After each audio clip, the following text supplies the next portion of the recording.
당시 토털 사커라는 새로운 축구 스타일을 통해 한 시대를 풍미했던 네덜란드 대표팀은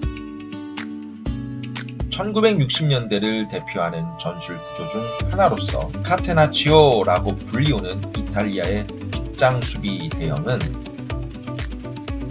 대표적인 선수가 바로 그 유명한 요한 크루이프였습니다. 1970년대 역시 세계 축구를 이끌었던 많은 스타 플레이어들이 등장하고 활약했습니다.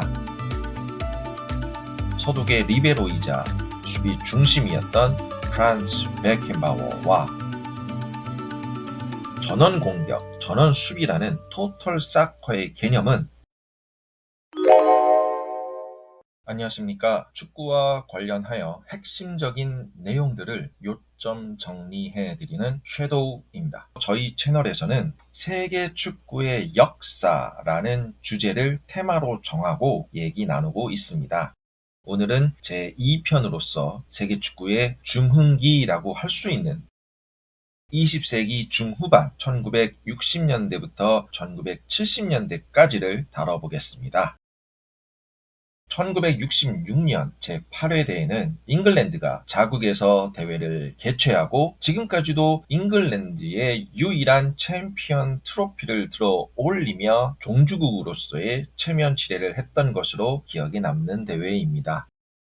이 당시 잉글랜드 대표팀이 세계 최고의 축구팀 중 하나였음에는 분명했습니다. 잉글랜드 축구 역대 최고의 스타인 보비 찰튼과 당대 최고의 수비수 중 한 명으로 평가받는 보비 무어와 같은 선수들로 이루어진 막강한 팀이었습니다. 멕시코 FIFA 월드컵의 챔피언은 어디였을까요? 바로 펠레의 브라질이었습니다. 역시 슈퍼스타는 다르죠. 펠레는 대회 모든 경기들에서 압도적이고 훌륭한 퍼포먼스를 뽐내며 자이르지뉴, 히벨리누, 토스탄과 같은 화려한 공격진을 구성하며 누구의 이견도 없는 진정한 월드컵의 최종 승자가 되었던 것입니다. 이어서 열린 1974년 대회부터는 8강 토너먼트 형식이 아니라 2라운드 그룹 스테이지가 처음 도입된 대회이기도 합니다. 1974년과 1978년에는 각각의 대회 개최국이었던 서독과 아르헨티나가 우승을 차지했는데요. 그러나 우승을 차지했던 서독과 아르헨티나보다도 더욱 각광을 받았던 팀은 따로 있었습니다. 두 대회 모두 준우승에 그쳐야만 했던 네덜란드였습니다.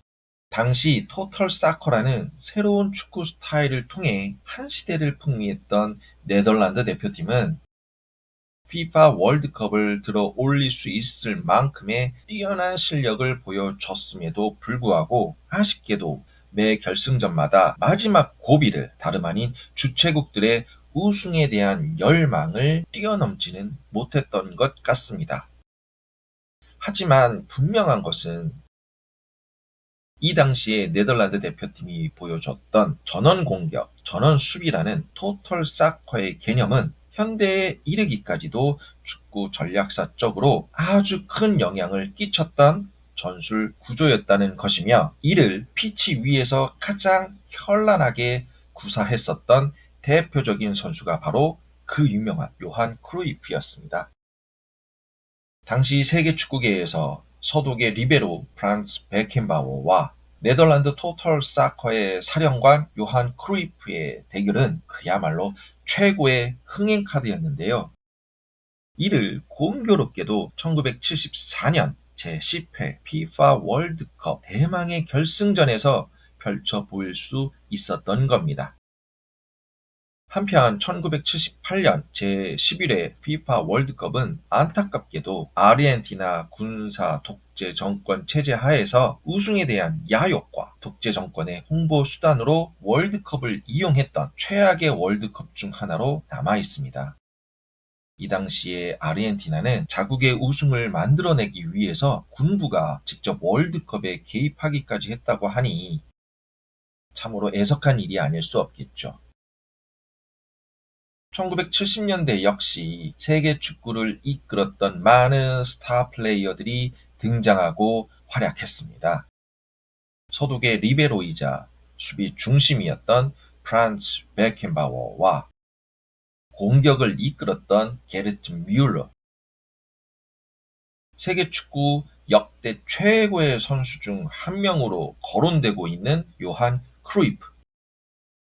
크루이프와 함께 네덜란드의 토털 사커를 선도했던 요한 네스켄스와 뛰어난 기량을 자랑했던 윙어 롭 렌센브링크, 아르헨티나의 우승을 이루어낸 마리오 캠페스와 득점력을 갖춘 수비수 다니엘 파사레야, 월드컵 4강권의 전력으로서 폴란드의 최전성기를 이끌었던 그제고시 라토 등 불세출의 스타들이 세계 축구계의 중흥기를 선도하였습니다. 이쯤에서 전략과 전술의 트렌드 변화에 대해서 한번 알아볼까요? 지금까지 우리가 알아본 시기는 세계 축구의 중흥기라고 할 수 있는 1960년대부터 1970년대까지입니다. 이 시기의 축구 전략과 전술의 트렌드는 공격을 최우선으로 하는 대형 구조에서 각자 팀이 구사하고 싶은 특색 있는 자기 전술을 극대화하는 대형 구조들이 탄생하기 시작했다는 것입니다. 이를 가장 잘 보여주는 것이 이탈리아의 빗장 수비와 네덜란드의 토털 사커라고 할 수 있겠는데요. 1960년대를 대표하는 전술 구조 중 하나로서 카테나치오라고 불리우는 이탈리아의 빗장 수비 대형은 최후방 수비수인 리베로를 두고 극단적인 수비 전술을 구사하며 실점을 최소화하고 역습 위주로 공격을 하는 실리 축구의 정점이었다고 할 수 있겠습니다. 1970년대를 상징하고 축구 전략사적으로도 아주 중요한 변곡점으로 평가되고 있는 네덜란드의 토털 사커는 전원 공격, 전원 수비의 개념을 가져온 전술 대형입니다. 특정 포지션에 구애받지 않으면서 모든 선수가 공격과 수비에 적극 가담하며 유기적으로 대형을 만들어가는 그야말로 혁명적인 방식이었다고 할 수 있겠습니다. 저희 채널은 세계 축구의 시대별 흐름과 피파 월드컵의 역사에 대해서 살펴보고 있습니다. 오늘은 제2편으로 세계 축구의 중흥기라고 할 수 있는 20세기 중후반 1960년대부터 1970년대까지 이 시기의 핵심적인 내용들을 마지막으로 요점 정리 드리겠습니다.